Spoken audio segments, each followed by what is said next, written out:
कहते हैं दोस्ती दुनिया का सबसे खूबसूरत रिश्ता होता है। लेकिन अगर यही दोस्ती धोखे की बुनियाद पर खड़ी हो तो वो एक ऐसा जख्म देती है जो कभी नहीं भरता। ये कहानी सिर्फ दोस्ती और विश्वासघात की नहीं है। ये कहानी है एक ऐसे सच की जो सालों तक अंधेरे में दबा रहा। एक ऐसा राज जो वक्त के साथ मिटने के बजाय और गहरा होता चला गया। कहानी की शुरुआत होती है एक खुशहाल परिवार से जो अपनी पुरानी यादों को ताज़ा करने के लिए गांव लौटता है। लेकिन इस गांव की मिट्टी में सिर्फ यादें दबी नहीं थीं। यहाँ दबी थी वो सिसकियां जो रात के अंधेरे में चीख बनकर बाहर आती थीं। यहाँ दबी थी वो खामोशियां जो एक रहस्यमयी मौत का सच बयां करती थीं। क्या होता है जब बचपन का सबसे प्यारा दोस्त मौत का सबसे बड़ा सौदागर बन जाए? नमस्कार मेरे प्यारे दर्शकों, मैं हूं प्रवीण और आप सुन रहे हैं हॉरर कहानी। कहानी शुरू करने से पहले अगर आप हमारे चैनल पर नए हैं तो इसे सब्सक्राइब जरूर करें और बेल आइकन दबाएं ताकि आपको हमारी हर नई और डरावनी कहानी की अपडेट सबसे पहले मिले। तो तैयार हो जाइए क्योंकि आज की कहानी आपको सिहरन से भर देगी। चलिए कहानी शुरू करते हैं। अजय का नाम शहर के नामी बिजनेसमैन में गिना जाता था। वह अपने छोटे भाई विवेक और उसके परिवार के साथ एक खुशहाल जिंदगी बिता रहा था। परिवार में उसकी पत्नी सुमन और 2 बच्चे थे। बड़ा बेटा रोहित जिसकी उम्र करीब 12 साल थी और छोटी बेटी पायल जो 9 साल की थी। विवेक की अभी शादी नहीं हुई थी। वह शहर के एक प्रतिष्ठित कॉलेज में पढ़ाई कर रहा था। वह पढ़ाई में बेहद मेहनती था और हर बार अपनी क्लास में टॉप करता था। अजय और उसका परिवार शुरू से ही अमीर नहीं था। कुछ पैसे लेकर ही वह अपने परिवार के साथ गांव से शहर आया था। उसकी कड़ी मेहनत की बदौलत ही वह आज इस मुकाम पर पहुंचा था।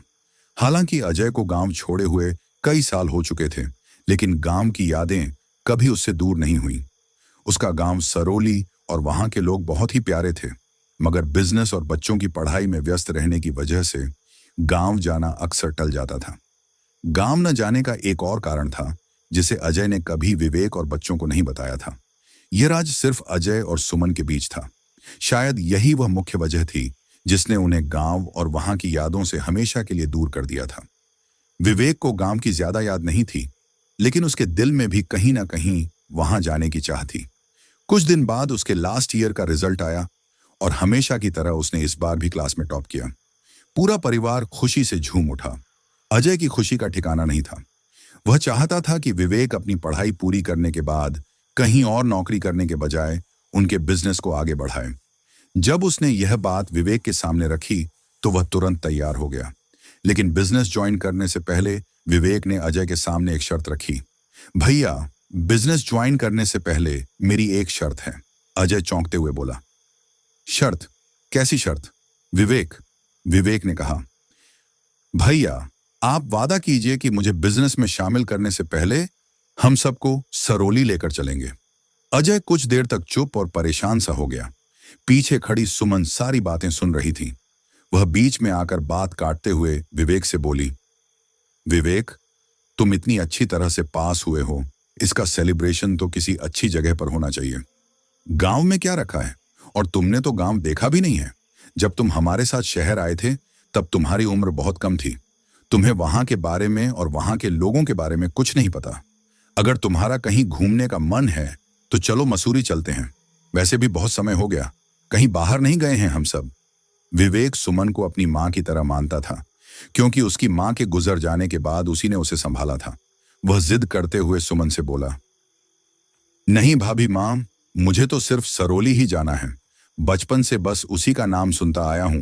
न आप लोग मुझे वहां लेकर गए, न ही वहां के बारे में ज्यादा कुछ बताया। जब भी गांव की बात की हमेशा टालते रहे। कम से कम मेरे कुछ दोस्त भी हैं जो देखना चाहते हैं कि गांव की जिंदगी कैसी होती है। जब मैंने उन्हें बताया कि मैं गांव से बिलोंग करता हूं तो वे भी वहां जाने के लिए जिद करने लगे। भाभी मां, देखिए ना, उनकी भी इच्छा है। अभी मौका भी है और दस्तूर भी। चलिए ना, सरोली चलते हैं। सुमन विवेक की बातें सुनकर अजय की ओर देखने लगी। अजय भी गहरी सोच में डूबा हुआ था, मानो किसी और ही दुनिया में खो गया हो। विवेक अजय से बार बार गांव जाने के लिए कहता रहता है। आखिरकार अजय थक कर उसे कह ही देता है कि ठीक है, हम सरोली चलेंगे। यह सुनकर विवेक की खुशी का ठिकाना नहीं रहता। वह उत्साहित होकर अजय को गले लगा लेता है। ये सब देख रही सुमन थोड़ी चिंतित हो जाती है, लेकिन विवेक के सामने कुछ नहीं कहती। जैसे ही विवेक कमरे से बाहर जाता है, सुमन अजय से बोल पड़ती है। अजी, आपने यह क्या कर दिया? क्या आप उस गांव और उस घर के बारे में भूल गए? आपको अंदाजा भी है कि आपका यह फैसला हमें कितनी बड़ी मुसीबत में डाल सकता है? अजय, जो किसी अजीब सी उलझन में खोया था, अपने माथे का पसीना पोंछते हुए जवाब देता है। मैं क्या करता सुमन? विवेक मानने को तैयार ही नहीं था, और उसे समझाना कितना मुश्किल था, ये तुमने भी देखा। हाँ, मैंने हाँ तो कह दिया है, लेकिन इसका मतलब यह नहीं कि मैं उस घर के बारे में भूल गया हूं या मुझे तुम लोगों की चिंता नहीं है। मैंने यह फैसला सोच समझ कर लिया है। सुमन चिंतित होकर कहती है। लेकिन हम वहां कहां और कैसे रुकेंगे? आपको पता है ना, उस घर में ठहरना संभव नहीं है। मुझे सब पता है, अजय सुमन को जवाब देता है। हम वहां अर्जुन के घर रुकेंगे। अर्जुन अजय का बचपन का दोस्त था, और जब भी शहर आता बिना मिले नहीं जाता था। सुमन लंबी सांस लेते हुए कहती है। ठीक है, अगर आपने सोच ही लिया है तो मैं क्या कह सकती हूं। वैसे अर्जुन भाई को तो सब कुछ पता ही है, लेकिन फिर भी उन्हें अच्छे से समझा दीजिएगा। मैं नहीं चाहती कि मैंने और आपने जो कुछ सालों पहले सहा था, उसकी परछाई भी हमारे बच्चों या विवेक पर पड़े। तुम चिंता मत करो, सब संभाल लूंगा, अजय उसे विश्वास दिलाते हुए कहता है। उधर विवेक अपने दोस्तों को गांव जाने की खुशखबरी सुनाता है। उसके चारों दोस्त कर्ण, आदित्य, सौरभ और निशांत भी बहुत उत्साहित हो जाते हैं। विवेक मुस्कुराते हुए कहता है, देखो दोस्तों, आज जो मैंने वादा किया था उसे पूरा भी कर दिया। हम कल सरोली के लिए निकलेंगे, वहां जमकर मस्ती करेंगे, और जो कुछ हमने आज तक सिर्फ सोचा है या टीवी पर देखा है, उसे खुद महसूस करेंगे। तो चलो, अपनी तैयारी कर लो और कल सुबह ठीक 10 बजे मेरे घर पर पहुंच जाना। ध्यान रहे, खासकर यह लेट लतीफ आदित्य हमेशा सबसे लेट पहुंचता है। आदित्य हंसते हुए जवाब देता है, अरे नहीं भाई, कल सबसे पहले मैं ही तेरे घर पहुंच जाऊंगा, देख लेना। अगले दिन सभी दोस्त समय पर विवेक के घर पहुंच जाते हैं, और घर में भी पूरी तैयारी हो चुकी होती है। सुमन ने रास्ते के लिए पूड़ी, सब्जी और कुछ मिठाइयां रख ली थीं, जिनकी खुशबू से ही सौरभ, जो अपने दोस्तों में सबसे बड़ा खाने का शौकीन था, के मुंह में पानी आ जाता है। यात्रा के लिए 2 गाड़ियां तैयार थीं। पहली गाड़ी में अजय, सुमन और उनके दोनों बच्चे रोहित और पायल थे, जबकि दूसरी गाड़ी में विवेक और उसके दोस्त सवार थे। सभी का सामान तो ठीक था, लेकिन सबसे ज्यादा सामान सौरभ का था, क्योंकि उसने अपने कपड़ों से ज्यादा खाने की चीजें पैक कर रखी थीं। करण ने सौरभ को छेड़ते हुए कहा, यार, तू एक बात बता, गांव की जिंदगी एंजॉय करने जा रहा है या बस खाने के लिए? सौरभ तपाक से बोल पड़ा, खाते हुए एंजॉय करने। उसकी बात सुनकर सब हंसने लगे। अब गाड़ी निकालने के लिए अजय हॉर्न बजाता है। हॉर्न की आवाज सुनते ही सुमन जल्दी से पूरे घर को लॉक करके कार में आकर बैठ जाती है। जैसे ही अजय कार स्टार्ट करके आगे बढ़ाने ही वाला होता है, एक काली बिल्ली रास्ता काट जाती है। यह देखकर सुमन घबरा जाती है और विवेक से कहती है, यह तो अपशगुन हो गया। विवेक भी थोड़ा हैरान हो जाता है, क्योंकि उसने इस बिल्ली को पहले कभी वहां नहीं देखा था। वह सोच में पड़ जाता है कि यह अचानक कहां से आ गई, लेकिन फिर वह बात को टालते हुए कहता है, अरे भाभी, ये सब सिर्फ कहने की बातें हैं, ऐसा कुछ नहीं होता। तुम ज्यादा सोच रही हो, इसलिए ऐसी अनाप शनाप बातें दिमाग में आ रही हैं। ज्यादा मत सोचो। यह कहकर वह अपनी गाड़ी आगे बढ़ा देता है। पीछे से जैसे ही विवेक की गाड़ी आगे बढ़ती है, वही काली बिल्ली उसका भी रास्ता काट देती है। लेकिन ये सब दोस्त ठहरे यंगस्टर इन बातों पर ध्यान देने वाले नहीं थे। फिर भी निशांत मजाक करते हुए कहता है, देखो, काली बिल्ली ने रास्ता काट लिया, कहते हैं कि ये अपशगुन होता है। तभी सौरभ तपाक से जवाब देता है, मैं तो उस बिल्ली के बारे में सोच रहा हूं जिसने हमारा रास्ता काटा है। इतने ढीठ लोगों का रास्ता काटने के बाद अब उसका क्या हाल होगा। उसकी यह बात सुनकर सब हंसने लगते हैं और गाड़ियां आगे बढ़ जाती हैं। रास्ते में सभी खूब मस्ती करते हुए आगे बढ़ते हैं। एक नदी के किनारे वे खाना खाने के लिए रुकते हैं, जहां सौरभ बचे हुए खाने की पूरी जिम्मेदारी बड़ी ईमानदारी से उठा लेता है और बिना कुछ छोड़े सब खत्म कर देता है। करीब 9 घंटे के लंबे सफर के बाद गांव की हरियाली सभी की आंखों को सुकून देने लगती है। अजय के लिए यह सफर किसी पुरानी याद के जैसे था। गांव की गलियां और वहां का माहौल देखकर वह भावुक हो जाता है। तभी एक खंडहर नुमा घर उनके रास्ते में आता है। इसे देखते ही विवेक अचानक गाड़ी की स्पीड बढ़ा देता है और वहां से तेजी से निकल जाता है। यह देखकर पीछे गाड़ी चला रहा करण सोच में पड़ जाता है। भैया जो कभी 60 की स्पीड से ज्यादा गाड़ी नहीं चलाते, वो अचानक 100 की स्पीड से इतनी तेजी से क्यों निकल गए। लेकिन वह इस बारे में ज्यादा नहीं सोचता और खुद भी स्पीड बढ़ाकर उनके पीछे हो लेता है। इसी दौरान निशांत की नजर उस खंडहर पर पड़ती है और वह सभी से कहता है, देखो कितना अजीब घर है, क्या इसे देखकर एक डरावनी सी फीलिंग नहीं आ रही। सभी उसकी बात से सहमत होते हैं, लेकिन ज्यादा चर्चा किए बिना वहां से आगे बढ़ जाते हैं। मगर न जाने क्यों विवेक को ऐसा महसूस होता है कि कोई उन्हें वहां से देख रहा था, लेकिन वह इसे महज एक वहम समझकर ध्यान नहीं देता और आगे बढ़ जाता है। कुछ ही दूरी पर अर्जुन का घर आ जाता है। वह पहले से ही उत्सुकता से घर के बाहर बैठकर सभी का इंतजार कर रहा था। जैसे ही अजय गाड़ी से बाहर निकलता है, अर्जुन खुशी से उसे गले लगा लेता है। अंदर से अर्जुन की पत्नी मीना भी आ जाती है और सभी का बहुत प्यार से स्वागत करती है।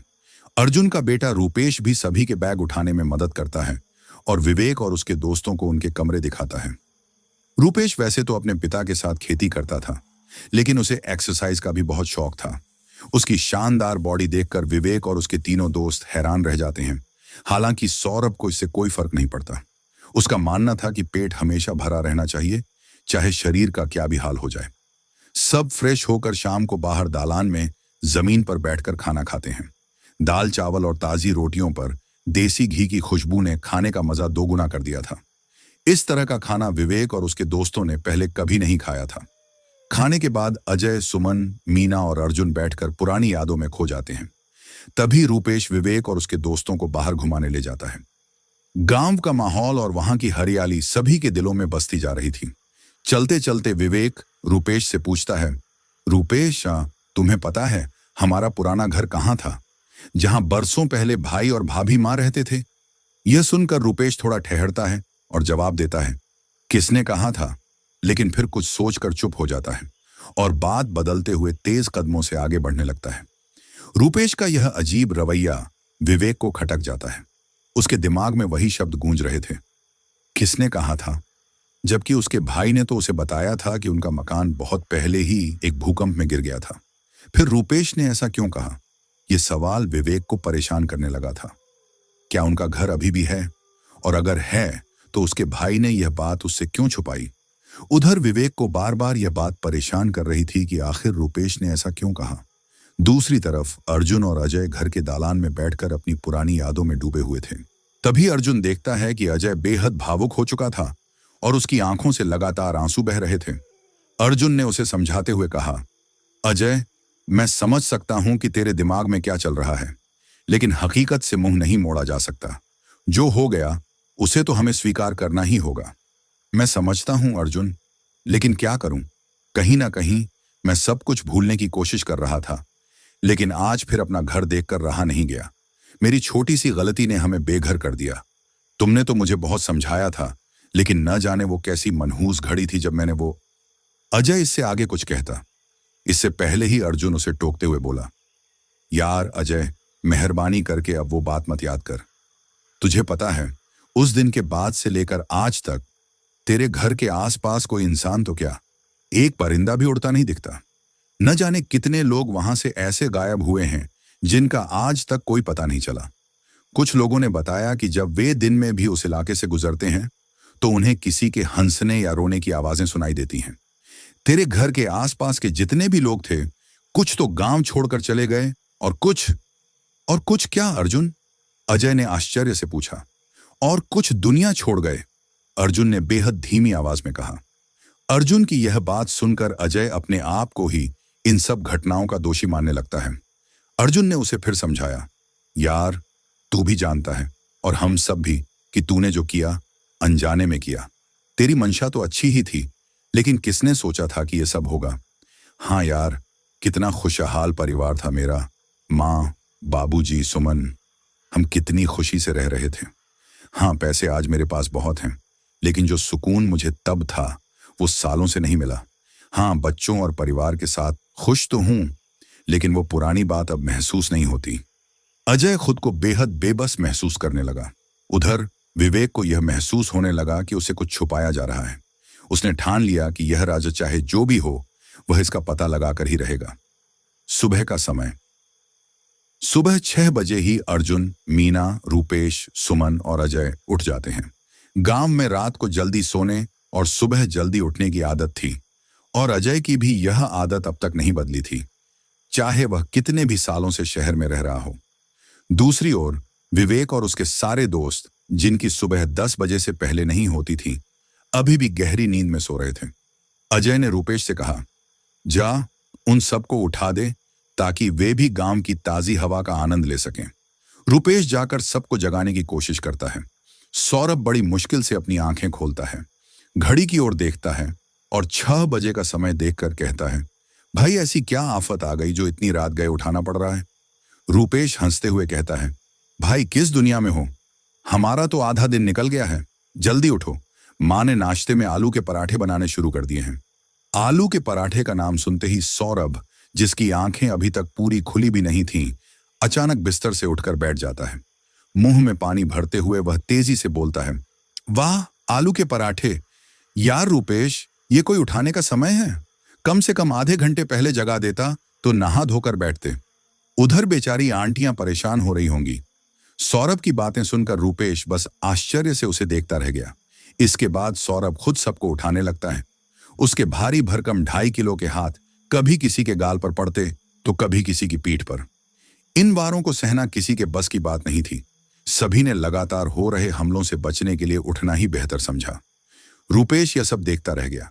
जो काम वह 20 मिनट में नहीं कर पाया, वह सौरभ ने कुछ सेकंड में कर दिया था। या फिर यह आलू के पराठों की ताकत थी। सभी जल्द ही तैयार होकर आंगन में आ जाते हैं, जहां अजय और बाकी लोग पहले से ही नाश्ते के लिए बैठे होते हैं। ये सब भी उनके साथ शामिल हो जाते हैं। आलू और कई मसालों से बने गर्मा गर्म पराठों की खुशबू ने तो सभी की भूख को और बढ़ा दिया था। सभी भरपेट नाश्ता करते हैं। नाश्ते के बाद रूपेश, जिसे पास के गांव में कुछ काम था, वहां जाने के लिए निकल जाता है। इधर विवेक और उसके दोस्त आसपास के इलाके में घूमने के लिए अजय से इजाजत लेते हैं। अजय उन्हें ज्यादा दूर न जाने की सलाह देता है, जिसके बाद वे सभी घूमने के लिए निकल पड़ते हैं। गर्मी बहुत थी। कुछ ही दूरी चलने के बाद सभी की हालत खराब होने लगी थी। सौरभ तो थककर रास्ते में ही बैठ जाता है। तेज धूप और गर्मी की वजह से सभी प्यास से बेहाल थे। थोड़ी दूर चलने के बाद उन्हें एक दुकान नजर आती है, जहां से वे लोग पानी की बोतल खरीद लेते हैं। पानी पीकर और कुछ देर आराम करने के बाद वे आगे बढ़ते हैं। रास्ते में उन्हें एक बूढ़ा व्यक्ति मिलता है, जो फकीर के वेश में था। उसकी उम्र काफी ज्यादा लग रही थी और वह रास्ते के किनारे एक पत्थर पर बैठा हुआ था। उसकी हालत देखकर लग रहा था कि वह काफी थक चुका है। वे लोग उसके पास जाकर पूछते हैं, बाबा क्या हुआ आपको, कोई दिक्कत या परेशानी? बूढ़ा व्यक्ति मुस्कुराते हुए कहता है, नहीं बेटा, कोई परेशानी नहीं, बस उम्र का तकाजा है तो थकान ज्यादा हो गई। रास्ते से जो पानी लाया था वह खत्म हो गया है, इसलिए थोड़ी प्यास लग रही है। यह सुनकर विवेक अपने पास रखी पानी की बोतल निकालकर बाबा को देते हुए कहता है, बाबा आप यह पानी पी लीजिए। फकीर बोतल से कुछ घूंट पानी पीकर बोतल वापस करने लगता है, लेकिन विवेक मुस्कुराते हुए कहता है, नहीं बाबा, आप इसे रख लीजिए, रास्ते में आपके काम आएगा। बूढ़ा फकीर खुश होकर विवेक से कहता है, बेटा तुम्हारा दिल बहुत साफ है, कोई भी बुरी ताकत तुम्हारा कुछ नहीं बिगाड़ सकती। मैं तुम्हें कुछ देना चाहता हूं और इसके लिए तुम मना नहीं कर सकते। यह कहते हुए वह अपने हाथ से एक अंगूठी निकालकर विवेक की उंगली में पहना देता है। अंगूठी पहनते ही विवेक को ऐसा महसूस होता है मानो उसके भीतर कोई अजीब सी ऊर्जा समा रही हो। बूढ़ा फकीर आगे कहता है, बेटा यह अंगूठी तुम्हें कभी ना कभी जरूर काम आएगी, इसे अपने से दूर मत करना, और हाँ, बहुत जल्द तुम्हें तुम्हारी मंजिल मिलने वाली है। यह कहकर वह बाबा वहां से निकलने लगता है। बाबा ने क्या कहा और वह किस मंजिल की बात कर रहे थे, यह सोचकर विवेक और उसके सभी दोस्त उलझन में पड़ जाते हैं। वे छोटे छोटे कदम बढ़ाते हुए आगे बढ़ते हैं। तभी करण की नजर पीछे जाती है तो वह देखता है कि वहां दूर दूर तक कोई नहीं था। वह तुरंत बाकी सभी को इस बारे में बताता है। सभी हैरान रह जाते हैं क्योंकि सच में पीछे कोई नहीं था। सौरभ बोलता है, आखिर बाबा इतनी जल्दी कहां गायब हो गए? इन सवालों से उलझे हुए विवेक सभी से कहता है, आज के लिए इतना काफी है, कल थोड़ा और आगे चलेंगे। सभी लोग घर की ओर लौटने लगते हैं। पूरे रास्ते वे लोग उस बाबा को ढूंढने की कोशिश करते हैं, लेकिन वह कहीं नजर नहीं आता। घर पहुंचने के बाद भी सभी के दिमाग में बस एक ही सवाल घूम रहा था, आखिर वह बाबा कौन था और अचानक कहां गायब हो गया। विवेक के मन में तो एक और सवाल उमड़ रहा था, बाबा किस मंजिल की बात कर रहे थे और यह अंगूठी किस तरह से उसके काम आने वाली थी। अंगूठी को देखते हुए वह इन्हीं सवालों में खोया रहता है। विवेक इन्हीं ख्यालों में खोया हुआ था। तभी मीना सभी को आवाज लगाती है कि खाना लग चुका है। उधर रुपेश भी पास के गांव से अपना काम खत्म करके वापस आ चुका था। सभी साथ बैठकर खाना खाने लगते हैं, लेकिन विवेक का ध्यान आज खाने में नहीं था। वह लगातार उन्हीं बातों में उलझा हुआ था। यह देखकर अर्जुन विवेक से कहता है, विवेक, क्या हुआ? कहाँ गुम हो? क्या खाना पसंद नहीं आया? हमने तो सुना था कि तुम्हें दाल बाटी बहुत पसंद है। इसी वजह से मीना भाभी ने खास तुम्हारी पसंद का खाना बनाया है। क्या कुछ अच्छा नहीं लगा? विवेक हल्का सा मुस्कुराकर कहता है, नहीं अर्जुन भाई, ऐसी कोई बात नहीं है। खाना बहुत अच्छा बना है। बस सुबह का नाश्ता थोड़ा भारी हो गया था, इसलिए भूख कम लग रही है। यह कहकर वह बात को टाल देता है। विवेक की बात सुनकर करण तपाक से बोल पड़ता है, मुझे तो सौरभ को देखकर ऐसा नहीं लगता। इसे देखकर तो लग रहा है कि शायद इसने बरसों से खाना नहीं खाया। करण की बात सुनकर सभी हंसने लगते हैं। सौरभ हल्की तिरछी नजरों से करण को देखता है, मानो कह रहा हो, अभी मिल अकेले में, तुझे छोड़ूंगा नहीं। करण भी उसकी नजरें पढ़ लेता है और चुपचाप खाना खाने में लग जाता है। खाने के बाद सभी आराम महसूस करते हैं। अर्जुन सभी को अपने खेत दिखाने ले जाता है।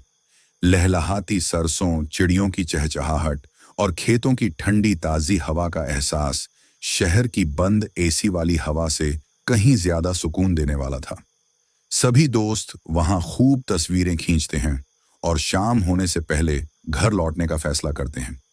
एक तरफ रूपेश, विवेक और बाकी दोस्त आसपास घूमने के लिए निकल पड़ते हैं, तो वहीं दूसरी तरफ अजय अपनी पुरानी यादों में खो जाता है। यादें जिनकी वजह से वह अपने ही घर और गांव से दूर हो गया था। यह करीब 20 साल पुरानी बात थी। अजय और उसका परिवार सरौली में अपनी खुशहाल जिंदगी बिता रहे थे। उनके पास कोई बड़ी संपत्ति तो नहीं थी, लेकिन कुछ बीघा जमीन थी जिससे उनकी आजीविका चलती थी। अजय के खेत के ठीक बगल में अर्जुन का खेत था। दोनों दोस्त मेहनत से खेती करते और सुकून भरी जिंदगी जी रहे थे। सब कुछ सामान्य और खुशहाल चल रहा था, लेकिन फिर एक दिन ऐसा मोड़ आया जिसने उनकी जिंदगी पूरी तरह बदल कर रख दी। गांव में अचानक तेज भूकंप आता है, जिससे कई कच्चे मकान ढह जाते हैं। चारों ओर अफरा तफरी मच जाती है। चीख पुकार और रोने की आवाजें हर तरफ गूंजने लगती हैं। ऐसा भयावह मंजर किसी ने पहले कभी नहीं देखा था। ऐसा लग रहा था मानो कुछ ही पलों में सब कुछ खत्म हो गया हो। किसी के माता पिता मलबे के नीचे दब गए थे, तो किसी ने अपना बेटा खो दिया। कुछ परिवार तो पूरी तरह इस विनाशकारी हादसे की भेंट चढ़ गए। दुर्भाग्य से अजय की मां, जो घर में अकेली थीं, मकान गिरने की वजह से मलबे में दब गईं और उनकी जान चली गई। उस वक्त अजय, सुमन और उनके पिता विवेक अर्जुन के घर गए हुए थे। वहां रुपेश का दूसरा जन्मदिन मनाया जा रहा था और उसने सभी को बुलाया था। लेकिन अजय की मां ने पैर में दर्द की वजह से घर पर ही रुकने का फैसला किया था, और यही फैसला उनके लिए जानलेवा साबित हुआ। अर्जुन का मकान इस हादसे में थोड़ा क्षतिग्रस्त जरूर हुआ, लेकिन गिरा नहीं। इस वजह से वहां मौजूद किसी को कोई चोट नहीं आई। लेकिन इस हादसे ने अजय के परिवार को अंदर तक झकझोर दिया। उसकी मां की मौत से पूरा परिवार टूट गया। अजय के पिता के लिए तो यह सदमे से कम नहीं था, मानो उनकी पूरी दुनिया ही उजड़ गई हो। अजय की हालत भी अच्छी नहीं थी, लेकिन उसके कंधों पर पूरे परिवार की जिम्मेदारी थी, इसलिए उसे खुद को संभालना जरूरी था। चाहे मजबूरी में ही सही, लेकिन परिवार के लिए उसे हिम्मत बनाए रखनी थी। इस सब के बीच एक और परेशानी थी। अब उनके पास रहने के लिए घर भी नहीं बचा था। ऐसी हालत में अर्जुन ने अपनी दोस्ती निभाते हुए अजय और उसके परिवार को अपने घर में शरण दी। मीना ने भी सभी को अपना परिवार मानकर उनकी देखभाल में कोई कमी नहीं छोड़ी, लेकिन उनके घर में लंबे समय तक रहना संभव नहीं था। हालांकि अर्जुन और उसका परिवार अब यह भी नहीं चाहता था कि अजय और उसका परिवार कहीं और जाए, मगर हालात कुछ और ही थे। वहीं जहां पहले उनका घर था, वहां अब अजय के पिता नहीं रहना चाहते थे। तभी अजय को पता चलता है कि गांव से कुछ दूर एक पुराना मकान है, जिसके मालिक अब गांव में नहीं रहते और उसे बेचना चाहते हैं। मकान की कीमत भी बहुत कम थी। अजय ने मकान के मालिक से बात की और उसे जाकर देखा। मकान पुराना जरूर था और आसपास ज्यादा घर भी नहीं थे, लेकिन कीमत इतनी कम थी कि वह अपनी जमीन का थोड़ा हिस्सा बेचकर इसे खरीद सकता था। इस बारे में अजय ने अर्जुन से सलाह ली, मगर अर्जुन ने तुरंत उसे खेत बेचने और वह मकान खरीदने से मना कर दिया। उसने कहा, अजय, यह घर तेरा ही है या तुझे यहां कोई दिक्कत है? अगर नहीं तो मैं नहीं चाहता कि तू अपनी जमीन बेचकर वह मकान खरीदे। और दूसरी बात, वह मकान गांव से थोड़ा अलग भी है। तब अजय ने उसे समझाते हुए कहा, मैं समझ सकता हूं अर्जुन कि तुम मुझे इस घर से जाने नहीं देना चाहते, लेकिन मेरे दोस्त, तुमने मेरे लिए बहुत कुछ किया है। तुम्हारे घर में मुझे कोई परेशानी नहीं है और मीना भाभी ने भी हम सबका बहुत ख्याल रखा है, मगर कभी ना कभी तो मुझे अपना घर लेना ही होगा और इतनी कम कीमत में आगे कोई मकान मिलेगा या नहीं, इसका भी भरोसा नहीं। रही बात गांव से थोड़े दूर होने की, तो तुम खुद देख रहे हो कि गांव धीरे धीरे बढ़ रहा है। कुछ वक्त बाद यह इलाका भी गांव का हिस्सा बन जाएगा। अर्जुन लगातार उसे इस मकान को लेने से रोकता रहा। उसकी बातों से ऐसा लग रहा था मानो उसे इस मकान को लेकर किसी तरह का डर था। लेकिन जब उसने देखा कि अजय का फैसला अटल है, तो उसने गहरी सांस लेते हुए कहा, ठीक है भाई, अगर तेरा मन बना ही लिया है तो कर जो तुझे सही लगे, लेकिन एक बात याद रखना, अगर कभी भी जरूरत पड़े तो तेरा दोस्त अर्जुन जिंदा है। यह कहकर उसने अजय को गले से लगा लिया। अगले दिन अजय अपने खेत का कुछ हिस्सा गांव के ही एक जमींदार को बेच देता है और उसी रकम से मकान की रजिस्ट्री करा लेता है। कुछ पैसे बच जाते हैं जिनसे मकान की मरम्मत करवा ली जाती है। कुछ दिनों बाद पूरा परिवार उस मकान में जाकर रहने लगता है। जिस दिन वे वहां पहुंचे, उसी शाम एक तांत्रिक वहां से गुजरता है। जैसे ही वह उस घर के पास आता है, अचानक तेज आवाज में बोलने लगता है, वो नहीं छोड़ेगी, वो किसी को नहीं छोड़ेगी। तुम्हारी भलाई इसी में है कि यहां से चले जाओ और इस घर को वैसा ही रहने दो।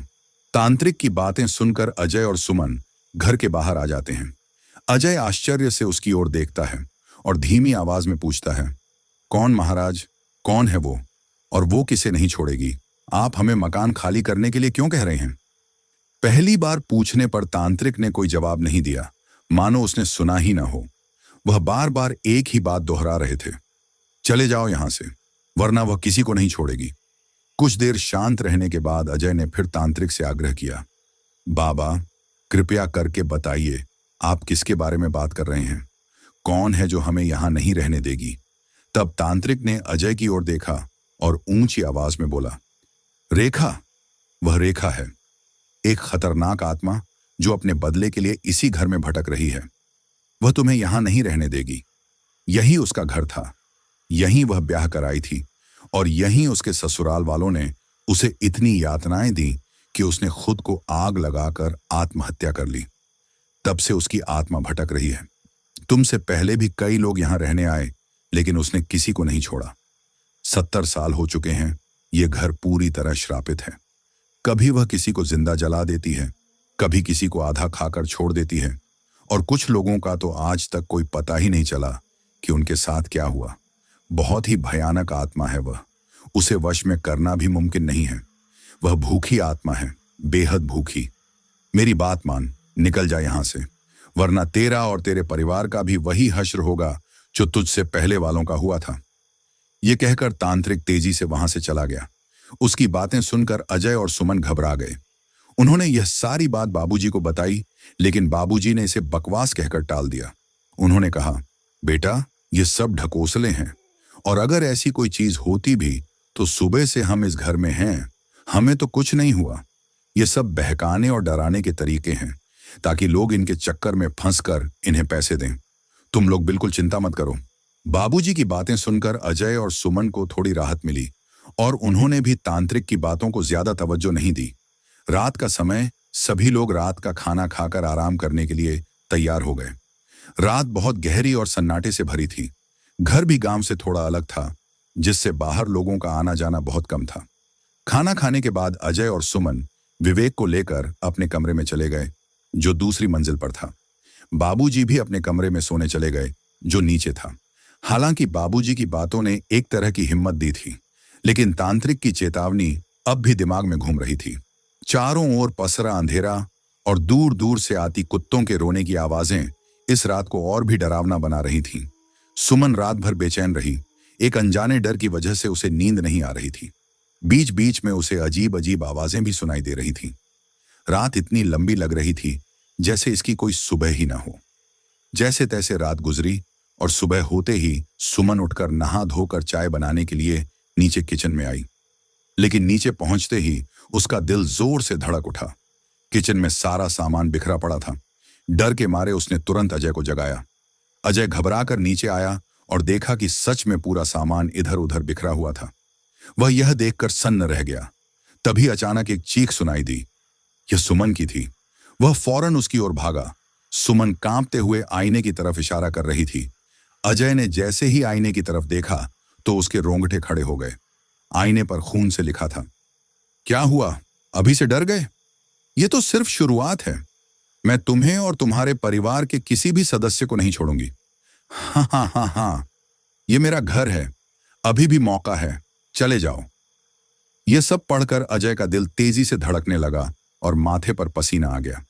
अचानक उसे बाबूजी का ख्याल आया और वह तेजी से उनके कमरे की तरफ दौड़ा। दरवाजा खोलते ही उसके पैरों तले जमीन खिसक गई। बाबूजी का शव पंखे से लटका हुआ था। यह देख अजय दहाड़े मारकर रोने लगा और जमीन पर गिरकर बेहोश हो गया। सुमन ने जब यह सब देखा तो वह भी अपने होश खो बैठी। तभी अर्जुन वहां आ पहुंचा। उसने यह भयावह मंजर देखा तो तुरंत अजय को संभाला। फिर वह अजय के साथ मिलकर बाबूजी के शव को पंखे से उतारने लगा। अजय बुरी तरह सदमे में था, जैसे उसे किसी चीज का होश ही नहीं रहा हो। अर्जुन ने सुमन से बात की और उसे समझाने की कोशिश की, लेकिन अब हालात उनके हाथ से निकलते जा रहे थे। भाभी जी, मैंने पहले ही अजय को समझाया था, लेकिन उसने किसी की बात नहीं मानी। भला इतना बड़ा मकान कोई कम दाम में क्यों बेचेगा? भाभी जी, मैं आपके दुख को समझ सकता हूं, लेकिन हमें अब सच को स्वीकार करना ही होगा। मेरी सलाह है कि अब आपको इस घर में नहीं रहना चाहिए। बाबूजी के क्रियाकर्म में भी ज्यादा देर नहीं करनी चाहिए। जितनी जल्दी हो सके हमें अंतिम संस्कार कर देना चाहिए। अजय इस वक्त जिस हाल में है उसमें यह बातें करना मुमकिन नहीं, इसलिए मुझे आपसे यह सब कहना पड़ रहा है। लेकिन भाभी जी, मैं नहीं चाहता कि पुलिस को इस बारे में कोई खबर लगे, वरना उनके बेवजह के सवाल जवाब अजय को और ज्यादा परेशान कर सकते हैं। अर्जुन की बात सुनकर सुमन ने कहा, जी अर्जुन भैया, आपको जो सही लगे वही करें। हमने जो भुगतना था भुगत लिया, लेकिन अब इस घर में रहकर उस बुरी आत्मा का साया विवेक या किसी और पर पड़े, यह बर्दाश्त नहीं किया जा सकता। जल्दबाजी में बाबूजी का अंतिम संस्कार किया गया। अर्जुन सभी को अपने घर वापस ले गया। अजय की हालत कई दिनों तक खराब रही। उसे मानो किसी चीज की खबर ही नहीं थी। ना वह ठीक से खाना खाता, न किसी से बात करता। उसकी यह हालत किसी से देखी नहीं जा रही थी। धीरे धीरे वक्त बीता और अजय भी समय के साथ सामान्य होने लगा। कुछ वक्त बाद जब अजय की हालत संभलने लगी तो उसने अर्जुन से कहा, अर्जुन, तूने मेरे लिए जो किया वह मैं चाहकर भी नहीं चुका सकता। तूने कितना समझाया था मुझे कि वहां मत जाओ, लेकिन मैंने तेरी एक भी नहीं सुनी।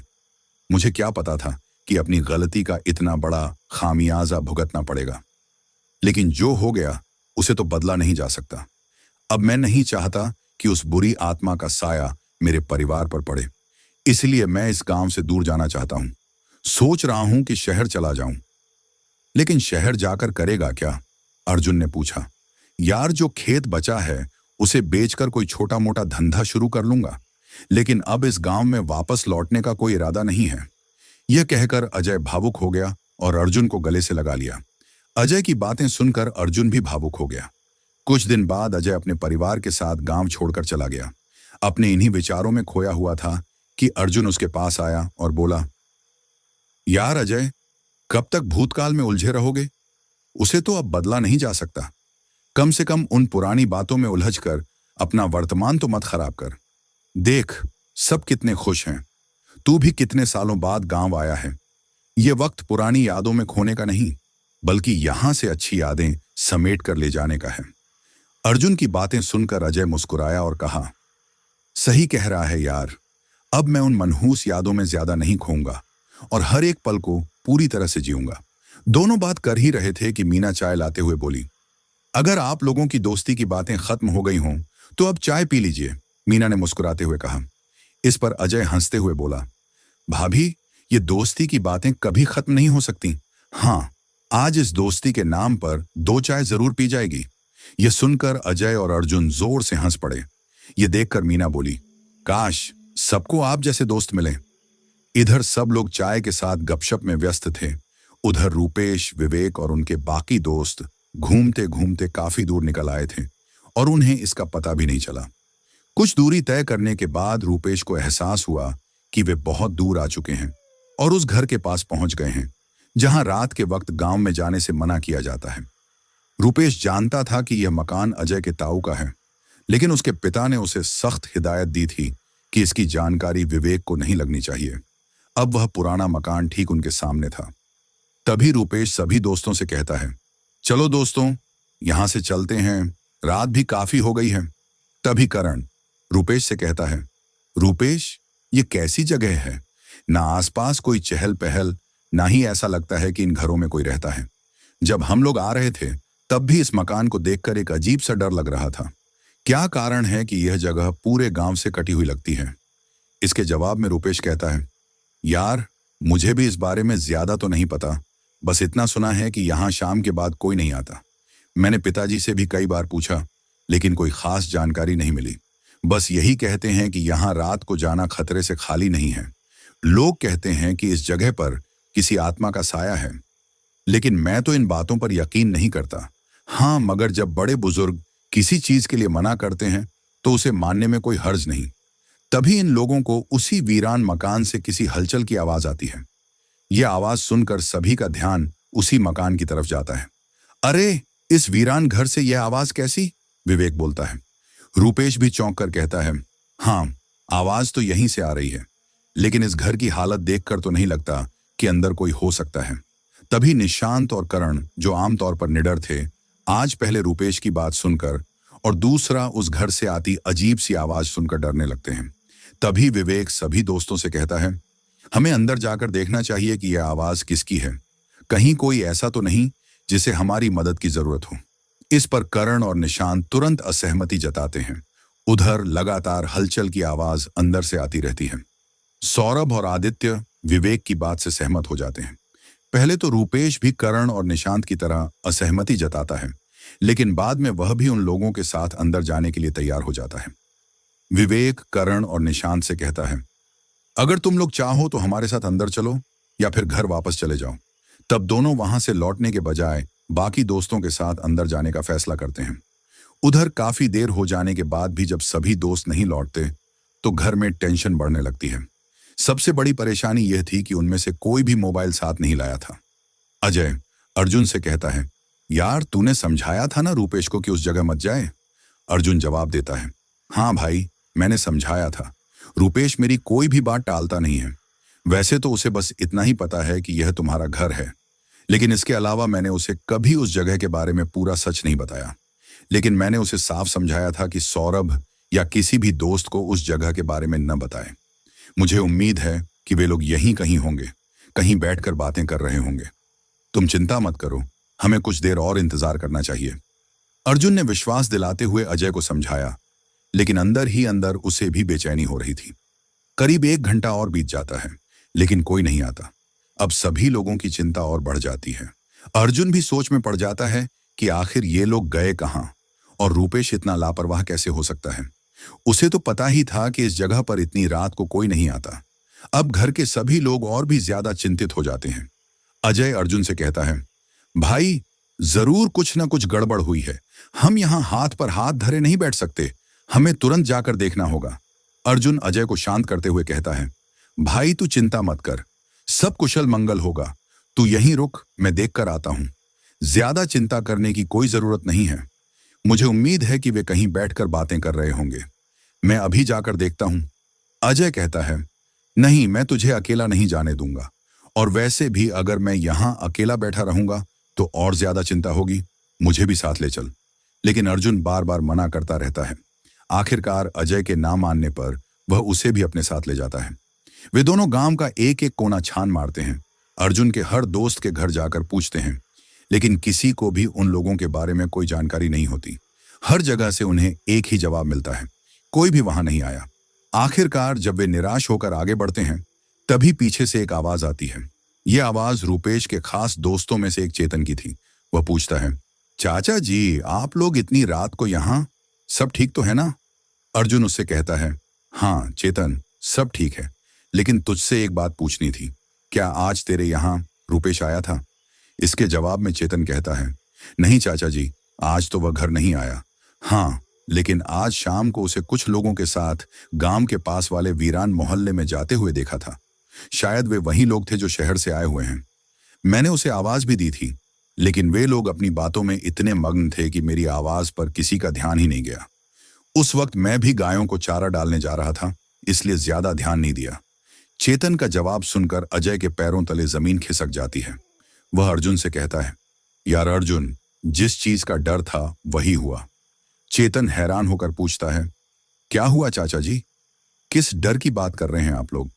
अर्जुन जल्दी से जवाब देता है, कुछ नहीं, तू अपना काम कर। अर्जुन का यह जवाब चेतन को अजीब लगता है। उसने पहले कभी अर्जुन को इस तरह परेशान नहीं देखा था, लेकिन वह बिना कुछ कहे वहां से चला जाता है। चेतन के जाते ही अर्जुन किसी गहरी सोच में पड़ जाता है। अजय उसे झकझोरते हुए कहता है, अर्जुन, अब और देर किस बात की? किस सोच में गुम है तू? मुझे नहीं लगता कि अब और वक्त बर्बाद करना चाहिए। यहां खड़े रहने से कुछ नहीं होगा। चल, हमें वहीं चलना चाहिए। अजय की बात सुनकर अर्जुन कहता है, अजय, तू जानता है ना कि वहां जाना मतलब मौत को बुलाना। वहां जाना हमारे लिए कितना खतरनाक हो सकता है। क्या तुझे लगता है कि हमें सच में वहां जाना चाहिए? अर्जुन की बात सुनकर अजय हैरानी से उसकी तरफ देखता है और कहता है, यार अर्जुन, तुझे हो क्या गया है? मेरा अपना भाई और तेरा बेटा वहां गए हुए हैं। उनकी जान खतरे में है और तुझे अपनी और मेरी जान की पड़ी है। अरे, ऐसे जीने का क्या फायदा अगर हम अपने अपनों की ही रक्षा ना कर पाए?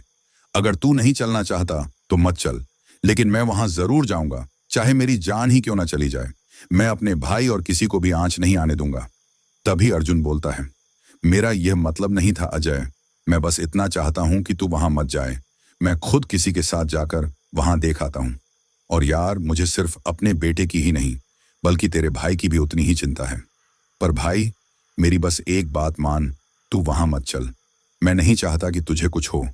अगर तुझे कुछ हो गया तो मैं खुद को कभी माफ नहीं कर पाऊंगा। नहीं अर्जुन, आज मैं तेरी एक नहीं सुनूंगा। जितनी तुझे मेरी चिंता है, उतनी ही मुझे भी तेरी चिंता है। लेकिन भाई, आज हमारे बच्चों का सवाल है। अब और वक्त खराब करने का कोई मतलब नहीं है। चल, हमें फौरन वहां पहुंचना होगा। यह कहकर अजय अर्जुन का हाथ पकड़ता है और दोनों वीरान घर की तरफ तेजी से बढ़ जाते हैं। जैसे ही वे उस घर के गेट के सामने पहुंचते हैं और उसे खोलने लगते हैं, अजय को कुछ गीला गीला सा महसूस होता है। वह ध्यान से देखता है तो उसे गेट और जमीन पर कुछ टपका हुआ नजर आता है। यह देखकर अजय को किसी अनहोनी का आभास होने लगता है, लेकिन फिर भी उसके कदम नहीं रुकते। वह गेट को धक्का मारकर खोलता है और तेजी से अंदर दाखिल हो जाता है। पीछे से अर्जुन भी उसके साथ अंदर आ जाता है। लेकिन यह क्या, अंदर पूरा घर सुनसान पड़ा था। उन दोनों ने हर कोना छान मारा, लेकिन वहां कोई नहीं था। सिर्फ कुछ सामान बिखरा पड़ा था, जो अंधेरे की वजह से ठीक से नजर नहीं आ रहा था। किसी को घर में न पाकर अजय की चिंता और बढ़ने लगी और अर्जुन भी सोच में पड़ गया कि आखिर सब लोग गए कहां। तभी ऐसा लगा जैसे कोई उनकी ओर तेजी से आ रहा हो। कुछ पलों के लिए उनकी धड़कनें थम सी गईं।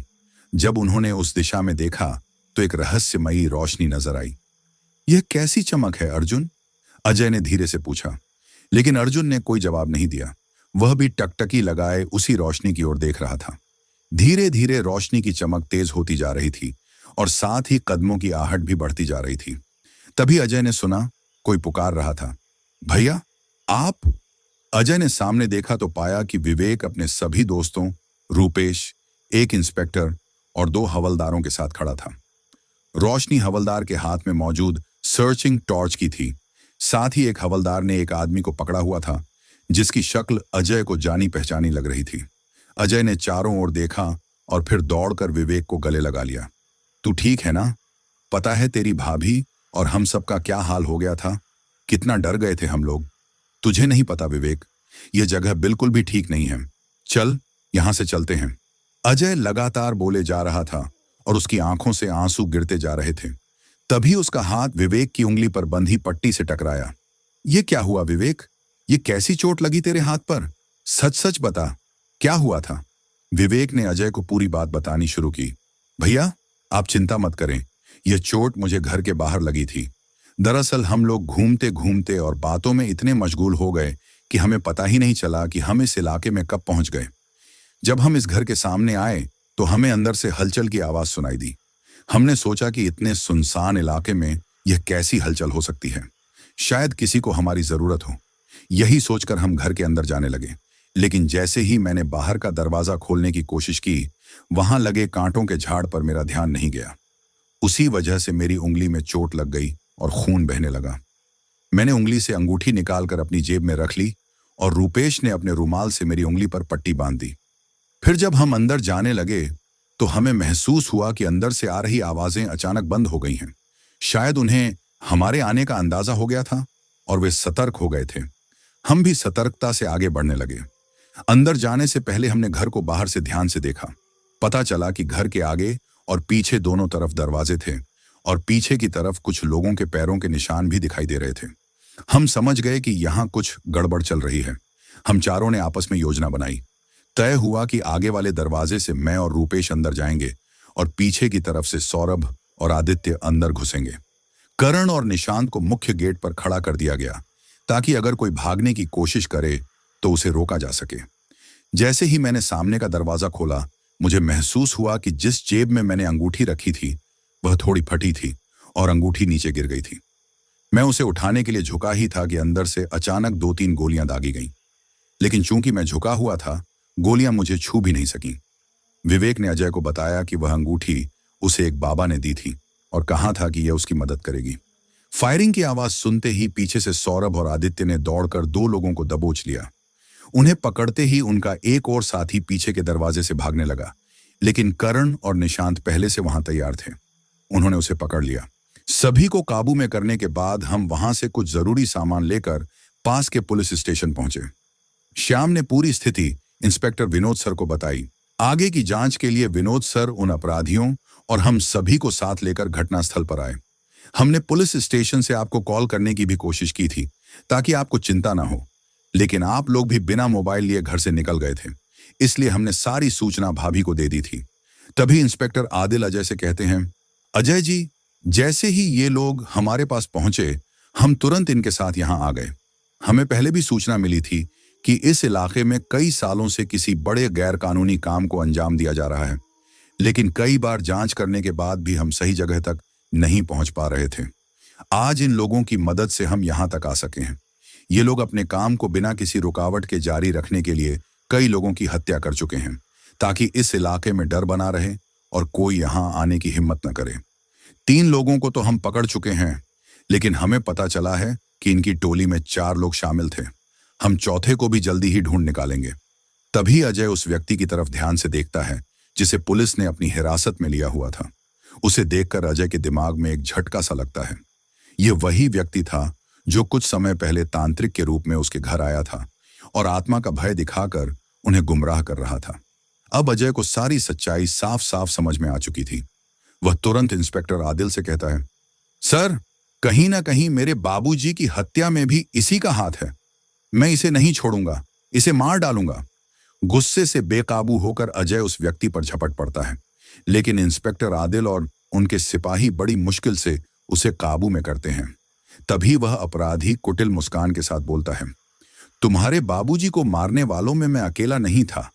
तुम लोग जानना चाहते हो ना कि हमारा चौथा साथी कौन है? फिर उसने धीरे से अपनी उंगली उठाकर एक तरफ इशारा किया और कहा, यही है हमारा चौथा साथी। सभी की नजरें उस दिशा में घूमी जहां वह इशारा कर रहा था। वह अर्जुन की तरफ इशारा कर रहा था। अजय की आंखों में गुस्से की लहर दौड़ गई। उसने उस आदमी की गिरेबान पकड़ ली और दहाड़ते हुए बोला, तू क्या बकवास कर रहा है? अगर मेरे दोस्त के बारे में एक शब्द और कहा तो मैं तेरी जबान खींच लूंगा। लेकिन अर्जुन एक कोने में खड़ा पसीने से लथपथ हो चुका था। उसकी चुप्पी ने इंस्पेक्टर आदिल का शक और भी बढ़ा दिया था।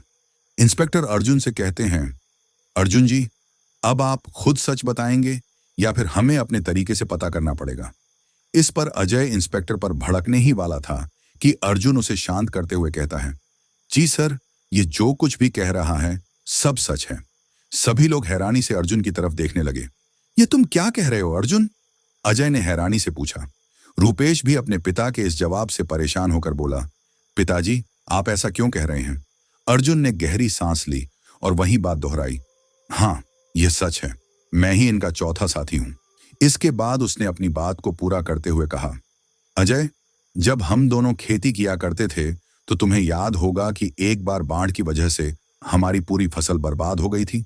तुमने अपने घर के गहने बेचकर कर्ज चुका दिया था, लेकिन मेरे पास इतने गहने नहीं थे और जो थे उन्हें मैं बेचना नहीं चाहता था।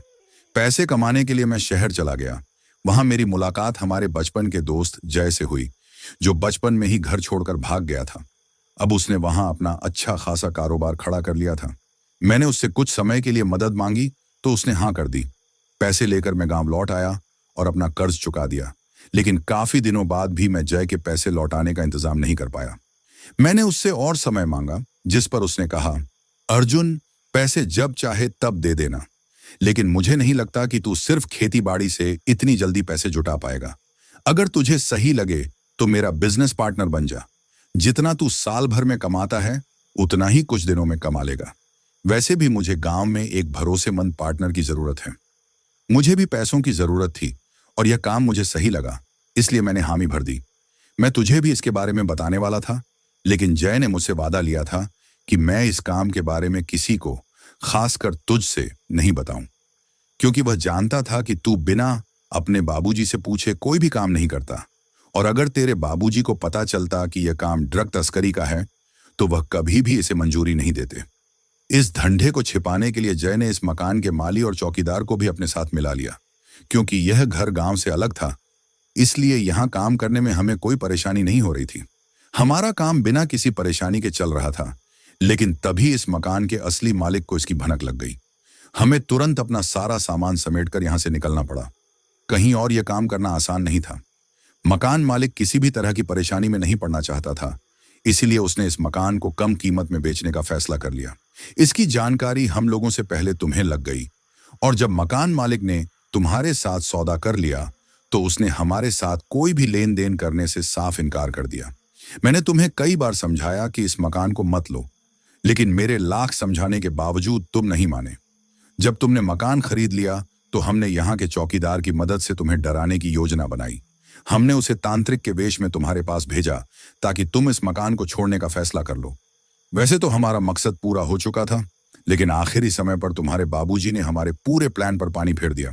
उस रात जब तुम लोग सोने चले गए थे और बाबूजी भी अपने कमरे में आराम करने चले गए थे, तभी उन्होंने हमें आपस में बातें करते हुए सुन लिया।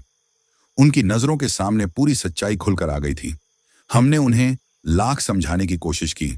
मैंने खुद उनसे वादा किया कि अब हम दोबारा ऐसी गलती नहीं करेंगे, लेकिन वह हमारी बात मानने को तैयार नहीं थे।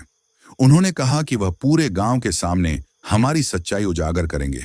जब उन्होंने मानने से साफ इनकार कर दिया तो हमारे एक साथी ने गुस्से में आकर उनके सिर पर जोर से वार कर दिया, जिससे वह वहीं बेहोश होकर गिर पड़े। अब आगे हमें कुछ समझ नहीं आया। आखिर में यही लगा कि उन्हें रास्ते से हटा देना ही हमारे लिए सबसे बेहतर होगा। हमने वैसा ही किया। उन्हें रस्सी से बांधकर पंखे से लटका दिया और मकान का सारा सामान इधर उधर बिखेर दिया। नीचे शीशे पर वह सब लिख दिया, जिससे यह लगे कि यह सब किसी आत्मा का किया हुआ है। यह हमारे लिए एक तीर से दो निशाने लगाने जैसा था। अर्जुन लगातार बोले जा रहा था और अजय अपने दोस्त के रूप में छिपे उस राक्षस को सुनता रहा। अगले दिन जब तुम लोगों ने वह सब देखा तो हमें डर था कि यह पुलिस केस न बन जाए, लेकिन किस्मत से उस समय तुम अपना होश खो चुके थे और मैंने इसका फायदा उठाते हुए सुमन भाभी को समझाया और जल्दी जल्दी बाबूजी का अंतिम संस्कार कर दिया। साथ ही तुम लोगों को भी उस घर से बाहर निकालने में हम सफल रहे। यहाँ का डर बना रहे और कोई हमारे काम में दखल न दे, इसलिए यह अफवाह पूरे गांव में फैला दी और तुम उस जगह दोबारा न जाओ, इसके लिए मैंने वहां की मनगढ़ंत कहानियां तुम्हें सुनाई थी। लेकिन आज इन लोगों ने मेरे सारे राज खोल दिए। अगर मैं इसे झूठा भी साबित करने की कोशिश करता, तब भी मुझे पता था कि आज नहीं तो कल ये लोग सच्चाई तक पहुंच ही जाते। इसलिए मैंने खुद ही तुम्हारे सामने अपने सारे गुनाह कबूल कर लेना ज्यादा सही समझा। अजय इस विश्वासघात से पूरी तरह टूट चुका था। उसके पास कोई शब्द नहीं थे जिससे वह अपनी तकलीफ बयान कर सके। उसका सबसे अच्छा दोस्त ही उसका सबसे बड़ा दुश्मन निकला। रूपेश सिर्फ अर्जुन से इतना कहता है, मेरे लिए यह शर्म की बात है कि मैं तुम्हारे जैसे धोखेबाज का बेटा हूं। यह कहकर वह घर से बाहर चला जाता है। अजय अर्जुन से कुछ नहीं कहता। जिस दोस्ती की मिसाल पूरा गांव देता था, उसका इतना बुरा अंत होगा, यह किसी ने कभी नहीं सोचा था। पुलिस अर्जुन को वहां से ले जाने लगती है।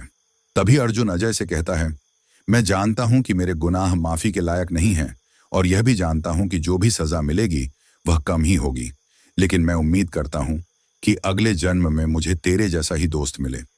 इस पर अजय बस इतना ही कहता है, अगर मेरी किस्मत में तेरे जैसा दोस्त ही लिखा है तो मैं प्रार्थना करूंगा कि यह मेरा आखिरी जन्म हो। अर्जुन मायूस हो जाता है और पुलिस उसे गिरफ्तार करके ले जाती है। अगले दिन सभी लोग शहर के लिए निकलने की तैयारी करने लगते हैं। तभी मीना और रूपेश सिर झुकाए हाथ जोड़कर सभी से अर्जुन के लिए माफी मांगते हैं। नहीं भाभी जी, हमें पाप में मत डालिए। कपट जरूर अर्जुन के दिल में था, लेकिन आपने जो हमारे लिए किया उस एहसान को हम कभी नहीं भूल सकते। बस अब मैं इस गांव में नहीं आना चाहता, वरना अर्जुन का दिया धोखा बार बार मेरे दिमाग में ताजा होता रहेगा, जो मैं नहीं चाहता। हाँ, आप दोनों के लिए मेरे घर के दरवाजे हमेशा खुले हैं। ये कहते हुए अजय और बाकी लोग वहां से निकल जाते हैं। कुछ दिन बाद उन्हें खबर मिलती है कि अर्जुन ने जेल में फांसी लगाकर अपनी जान दे दी। कहते हैं, इंसान को अपनी करनी का फल इसी दुनिया में देखने को मिल जाता है। अर्जुन के साथ भी यही हुआ। एक दिन बातों बातों में अजय विवेक से पूछता है, अरे विवेक, जरा मुझे भी तो वह अंगूठी दिखा जो तुम्हें वह बाबा जी ने दी थी। विवेक वह अंगूठी हर जगह ढूंढता है, लेकिन उसे कहीं नहीं मिलती। जहां बरसों पुराने राज खुल गए, वहीं यह हमेशा राज बना रहा कि वे बाबा कौन थे और वह अंगूठी कहां गई।